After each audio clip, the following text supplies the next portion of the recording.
فلسطین کی زمین اصل میں وہاں کے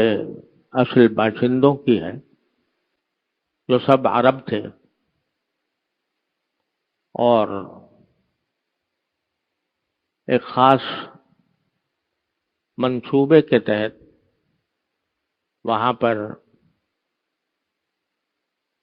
اطراف عالم سے، مختلف ملکوں سے یہودیوں کو لا کر بسایا گیا، اور جہاں تک یہودیوں کا تعلق ہے، وہ اگر ایک اسلامی ریاست میں بھی موجود ہیں تو ایک غیر مسلم شہری کے طور پر اسلام نے ان کے حقوق تسلیم کیا. یعنی اسلامی ریاست میں غیر مسلموں کو بھی وہی شہری حقوق حاصل ہیں جو مسلمانوں کو ہوتے ہیں، چاہے وہ بت پرست ہوں، چاہے وہ عیسائی ہوں، چاہے یہودی ہوں، یا بدھ مت کے ماننے والے ہوں. اللہ تبارک و تعالی نے اسلامی ریاست کو یہ حکم دیا ہے کہ اگر وہ امن کے ساتھ اور معاہدے کی پابندی کرتے ہوئے اسلامی ریاست میں رہتے ہیں تو انہیں نہ صرف یہ کہ چھیڑا نہیں جائے گا، ان پر حملے نہیں کیے جائیں گے، ان کی جان مال آبرو کا تحفظ کیا جائے گا، بلکہ ان کو اپنے مذہب کے مطابق عبادت کرنے کا بھی حق حاصل ہے.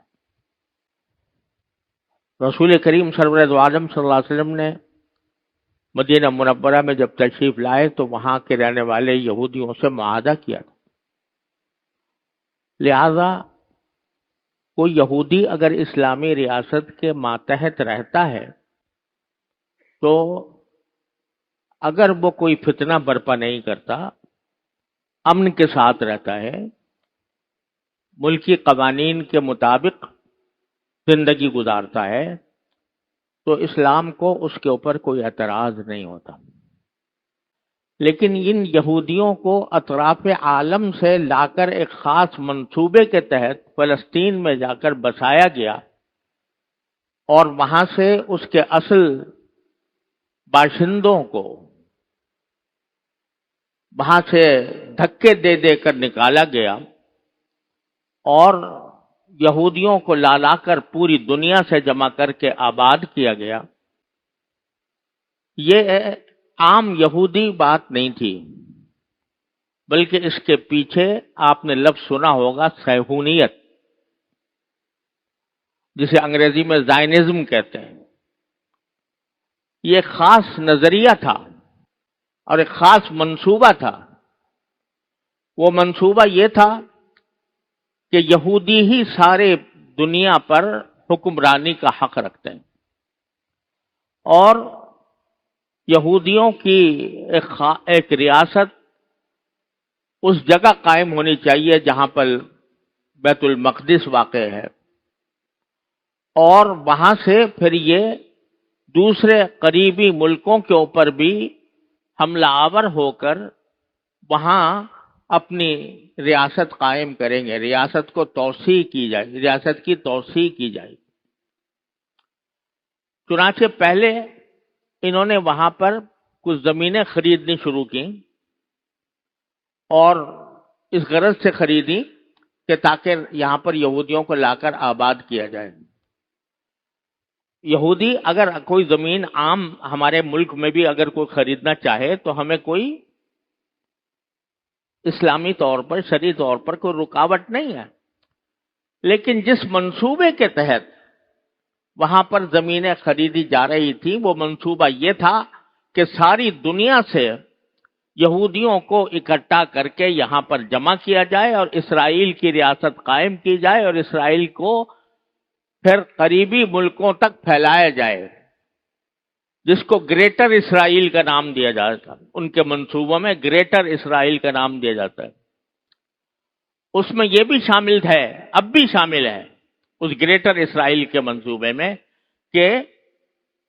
وہ اپنی حدود کو بڑھاتے بڑھاتے مدینہ منورہ تک لے جائیں گے، الیاذ باللہ۔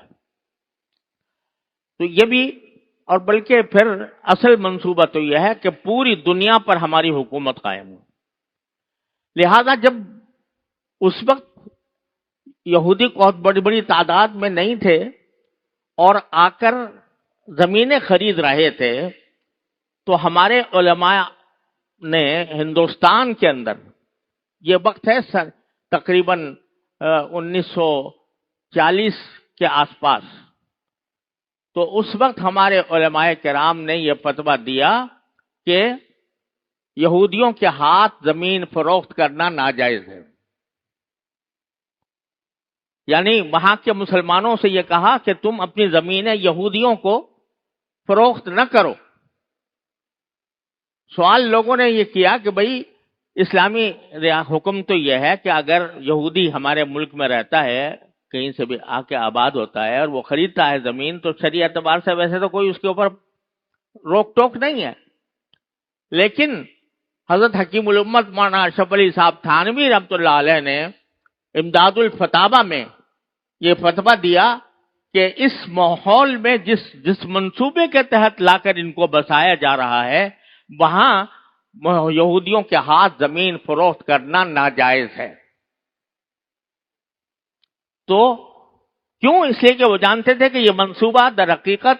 صرف زمینیں خریدنے کی حد تک محدود نہیں رہے گا، جب ان کی آبادی ہوگی تو ان کا منصوبہ سامنے تھا۔ سلطان عبد الحمید جو آخری خلیفہ تھے عثمانی سلطنت کے، ترکی عثمانی سلطنت کے، ان کے پاس یہودیوں کا ایک بہت بڑا وفد آیا اور اس سے کہا کہ ہمیں آپ ہمیں وہاں فلسطین کے اندر کوئی بڑی جگہ الاٹ کر دیں تاکہ ہم وہاں پر جا کر رہیں۔ تو سلطان عبد الحمید نے کہا جب تک میں زندہ ہوں میں اس منصوبے کے تحت وہاں پر بستیاں قائم کرنے کی اجازت نہیں دے سکتا۔ مسلمانوں نے، علماء کرام نے، سیاسی رہنماؤں نے چونکہ اس منصوبے کو بھانپ لیا تھا، اس لیے انہوں نے اس سے منع کیا۔ آج بھی دیکھو کشمیر کے اندر یہ تحریک چل رہی ہے، کشمیر کے اندر دوسرے علاقوں سے ہندوؤں کو لا کر آباد کیا جا رہا ہے، اور کشمیری علاقے میں چاہتے ہیں کہ مسلمانوں کی جو اکثریت ہے اس اکثریت کو اقلیت میں تبدیل کرنے کے لیے وہاں پر دوسرے علاقوں سے ہندو لا کر آباد کیے جائیں۔ تو اس وقت ہم نے بھی فتویٰ دیا، میں نے بھی فتویٰ دیا، اور وہ شائع ہوا پورے کشمیر کے اندر کہ مسلمانوں کے لیے جائز نہیں ہے کہ وہ اپنی زمینیں ہندوؤں کو فروخت کریں جو دوسرے علاقے سے آ کر آباد ہو رہے ہیں۔ کیوں؟ اس لیے کہ اس کا مقصد اکثریت کو اقلیت بنانا اور اقلیت کو اکثریت میں تبدیل کرنا ہے۔ یہ منصوبہ جو ہے یہ شرعی اعتبار سے ہم نے کہا کہ لوگوں کے لیے جائز نہیں ہے کہ وہاں پر زمینیں بیچیں یہودیوں ہندوؤں کو۔ وہ فتویٰ بڑے پیمانے پر وہاں پر شائع ہوا اور الحمدللہ اس کا اثر بھی ہوا۔ بہرحال اسرائیل نے پہلے تو زمینیں خریدنے کا سلسلہ شروع کیا، اور افسوس ہے کہ بعض لوگوں نے اپنے ذاتی مفاد کی خاطر جب دیکھا کہ یہ بڑی بڑی قیمتیں دے کر خرید رہے ہیں تو لوگوں نے زمینیں بیچی ان کے ہاتھ۔ جب ان کی ایک اچھی بڑی تعداد وہاں پر ہو گئی تو پھر رفتہ رفتہ انہوں نے جارحیت کے ساتھ لوگوں کو ان کی آبادیوں سے نکالنا شروع کیا، اور پھر برطانیہ ان کے پشت پر آ گیا اور اس نے بالفور کا مشہور اعلان کر کے اسرائیل کی حکومت کو تسلیم کر لیا۔ یہ بھی آج سے 75 سال پہلے کا واقعہ ہے، اور اسی وقت جب پاکستان قائم ہو رہا تھا اسی سال اسرائیل کا بھی قیام عمل میں آ رہا تھا۔